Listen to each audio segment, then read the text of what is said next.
नमस्कार दोस्तों, मैं अर्जुन आपका स्वागत करता हूँ स्टडी बाय अर्जुन के यूट्यूब चैनल में। तो दोस्तों, आज की हमारी क्लास है खनिज यानी मिनरल्स के बारे में। दोस्तों, आज की हो जाती है हमारी तीसरी क्लास। तो दोस्तों, वीडियो को अंत तक जरूर देखना ताकि सभी क्वेश्चन जो है आपको आसानी से याद हो जाएं। साथ ही दोस्तों, अगर आप हमारे चैनल पर पहली बार आएँ तो हमारे चैनल को भी सब्सक्राइब कर लीजिएगा, साथ ही बेल आइकन को प्रेस कर लीजिएगा ताकि हमारे आने वाले वीडियो का नोटिफिकेशन जो है आप तक पहुँचता रहे।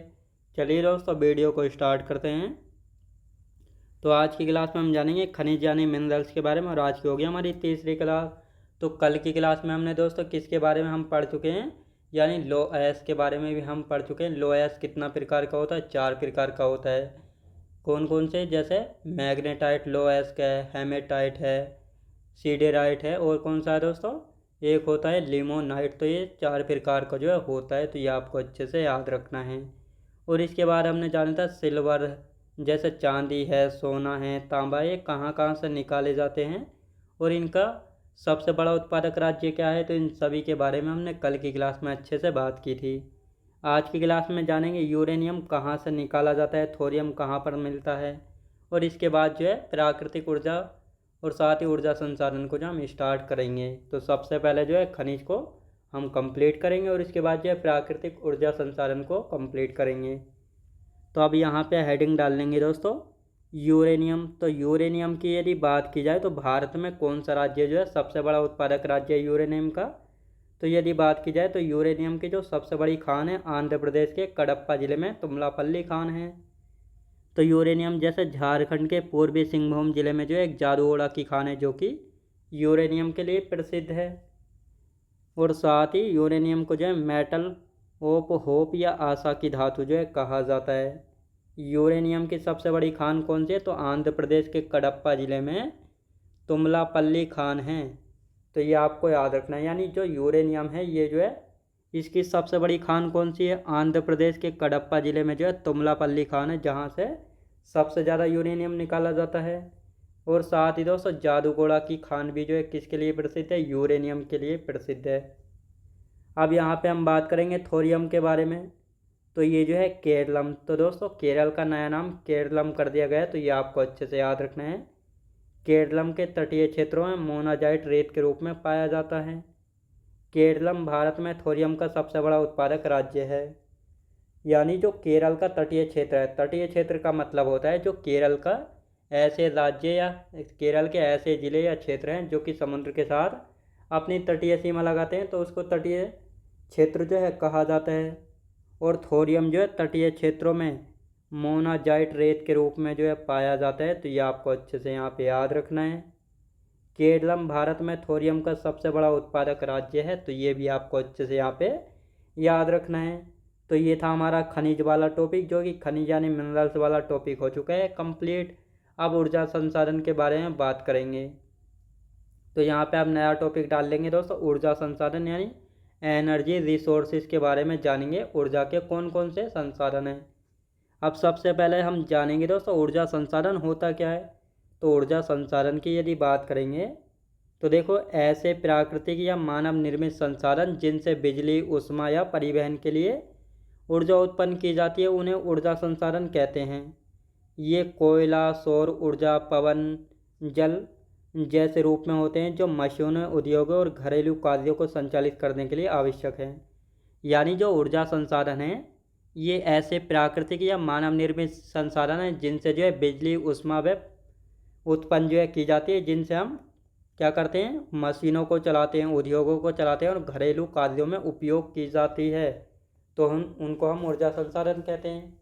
अब दोस्तों आपने देखा होगा जो बड़ी बड़ी कारपोरेट कंपनीज़ हैं इनमें जो है बहुत ज़्यादा लाइट वगैरह की जो है ज़रूरत पड़ती है, तो ये जो है ऊर्जा संसाधन, कोयले से भी ऊर्जा प्राप्त की जाती है, सौर ऊर्जा से भी, हवा से भी बिजली बनाई जाती है, साथ ही पानी से भी जो है बनाई जाती है, तो ये आपको अच्छे से याद रखना है। और ये ऊर्जा जो है मशीन चलाने में, उद्योगों को चलाने में और घरेलू कार्यों में जो है प्रयोग की जाती है, तो ये आपको याद रखना। तो ये था ऊर्जा संसाधन, जो कि आपको समझ में आया होगा ऊर्जा संसाधन होता क्या है। अब यहाँ पे बात करते हैं ऊर्जा के संसाधन। जैसे दोस्तों कोयला है, सौर ऊर्जा है, पवन है, जल है। अब सबसे पहले हम बात करेंगे कोयला यानी कोल जो है ये कितने प्रकार का होता है। कोयले को हम 4 भागों में बांटकर पढ़ते हैं। तो कौन कौन सा? एंथ्रासाइट कोयला है, बिटुमिनस कोयला है, लिग्नाइट कोयला और पीट कोयला। अब इसमें हम जानेंगे सबसे अच्छी क्वालिटी का कोयला कौन सा है, भारत में कौन सा सबसे ज़्यादा कोयला पाया जाता है, सबसे बेकार क्वालिटी का कौन सा है। तो इन सभी के बारे में हम चर्चा करेंगे कोयले में। तो कोयले को 4 भागों में बांट कर पढ़ते हैं। कौन सा? एंथ्रासाइट, बिटुमिनस और कौन सा है? लिग्नाइट है और पीट कोयला। तो सबसे पहले हम बात करते हैं दोस्तों, ये है देखो एंथ्रासाइट। एंथ्रासाइट की यदि बात की जाए तो ये जो है सर्वोच्च कोटि का कोयला होता है, मतलब जो सबसे अच्छी क्वालिटी का कोयला होता है। इन चारों में कौन सा? एंथ्रासाइट कोयला है। अब इसका अच्छी क्वालिटी होने का कारण क्या है? तो क्योंकि दोस्तों इसमें जो है 80 से 85% कार्बन पाया जाता है, और जोन से कोयले में सबसे ज़्यादा कार्बन पाया जाएगा वह कोयला जो है सबसे ज़्यादा अच्छी क्वालिटी का माना जाता है। लेकिन इन चारों में एंथ्रासाइट कोयले में जो है 80 से 85% को क्या पाया जाता है? कार्बन पाया जाता है, इसलिए सबसे अच्छी क्वालिटी का माना जाता है। और भारत में केवल जम्मू कश्मीर में ही निकाला जाता है, तो ये भी आपको याद रखना है। यानी जो एंथ्रासाइट कोयला है ये भारत में केवल जम्मू कश्मीर में ही निकलता है, तो ये आपको याद रखना है। साथ ही बिटुमिनस कोयला, तो बिटुमिनस कोयले की हम बात करेंगे तो भारत में जो है सबसे ज़्यादा पाया जाता है। तो ये भी आपको याद रखना है कि भारत में जो है सबसे ज़्यादा कौन सा कोयला पाया जाता है? बिटुमिनस कोयला पाया जाता है। और इस बिटुमिनस कोयले में जो है 55 से लेकर 65% कार्बन की मात्रा पाई जाती है। और ये झारखंड, पश्चिम बंगाल, उड़ीसा, छत्तीसगढ़ और मध्य प्रदेश राज्य से जो है निकाला जाता है। अब ये किन किन जगह से निकाला जाता है ये अभी मैं आपको बताऊंगा, आगे मैंने सब लिखा हुआ है। तो दोस्तों ये आपको याद रखना है, जो बिटुमिनस कोयला है भारत में सबसे ज़्यादा पाया जाता है, जिसमें कार्बन की मात्रा 55 से 65% होती है। और ये झारखंड, पश्चिम बंगाल, उड़ीसा, छत्तीसगढ़ और मध्य प्रदेश से निकाला जाता है। अब आते हैं तीसरा नंबर है लिग्नाइट कोयला।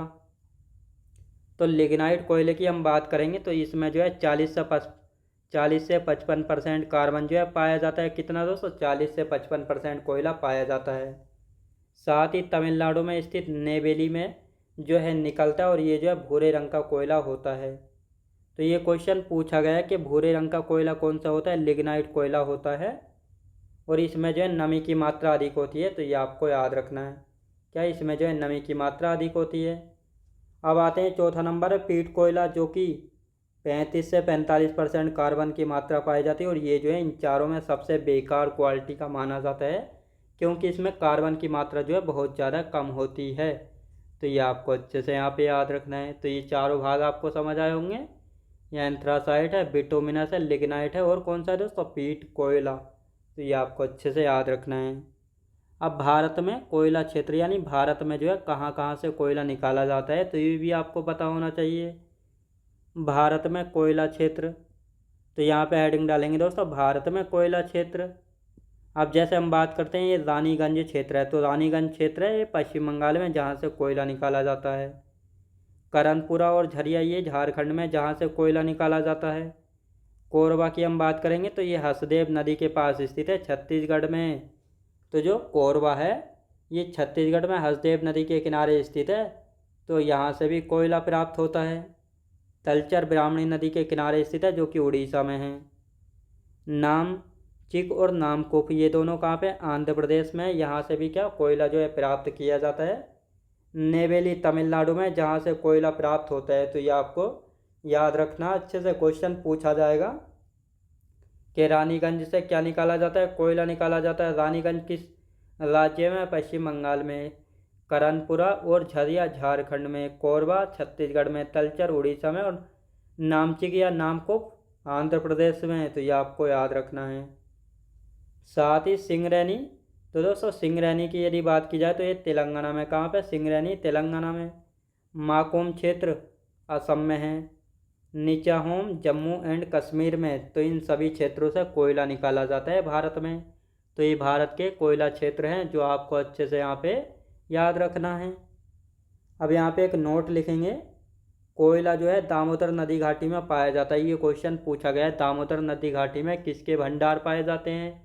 कोयले के भंडार पाए जाते हैं, क्योंकि ये दामोदर नदी जो है छोटा नागपुर पठार के बीचों बीच से बहती है। तो इसके इस नदी घाटी में किसके भंडार पाए जाते हैं? कोयले के भंडार पाए जाते हैं। साथ ही गोंडवाना क्षेत्र से जो है सबसे ज़्यादा कोयला जो है प्राप्त होता है। तो ये आपको अच्छे से यहाँ पे याद रखना है। तो ये कोयला क्षेत्र थे, ये आपको अच्छे से याद हो गए होंगे। अब आते हैं नाभिकीय ऊर्जा संयंत्र के बारे में, न्यूक्लियर पावर प्लांट के बारे में। तो यहाँ पे हेडिंग डाल लेंगे नाभिकीय ऊर्जा संयंत्र, न्यूक्लियर पावर प्लांट। जैसे तारापुर नाभिकीय ऊर्जा संयंत्र है, ये जो है भारत का पहला नाभिकीय ऊर्जा संयंत्र है। क्वेश्चन पूछा जाता है कि तारापुर नाभिकीय ऊर्जा संयंत्र कहाँ पर है? महाराष्ट्र राज्य में है। किसकी सहायता से स्थापित किया गया था? अमेरिका की सहायता से जो है तारापुर नाभिकीय ऊर्जा संयंत्र को स्थापित किया गया था, और ये जो है भारत का पहला नाभिकीय ऊर्जा संयंत्र है। क्वेश्चन पूछा गया है भारत का पहला नाभिकीय ऊर्जा संयंत्र कौन सा था? तारापुर था। कौन सा? तारापुर, जो कि महाराष्ट्र में है। अमेरिका की सहायता से इसको स्थापित किया गया था। रावत भाटा कहाँ पे है? राजस्थान में, जिसको कनाडा के सहयोग से स्थापित किया गया था। तो रावत भाटा नाभिकीय ऊर्जा संयंत्र राजस्थान में है, कनाडा के सहयोग से इसको स्थापित किया गया था। तो यह आपको अच्छे से यहाँ पे याद रखना है। कलपक्कम कहाँ पे है? चेन्नई तमिलनाडु में है। नरोरा बुलंदशहर यूपी में है। काकरापार सूरत गुजरात में। केगा कर्नाटक में, और कुड़नकुलम तमिलनाडु में है, और रूस की सहायता से इसको स्थापित किया गया था। तो ये थे कुछ नाभिकीय ऊर्जा संयंत्र। तो ये आपको अच्छे से इनको याद रखना है, जिसमें तारापुर और रावत भाटा सबसे ज़्यादा पूछे गए हैं। तो ये आपको अच्छे से याद रखना है। अब इससे आगे का जो बचा हुआ ऊर्जा संसाधन में, इसको हम कल की क्लास में कंप्लीट करेंगे।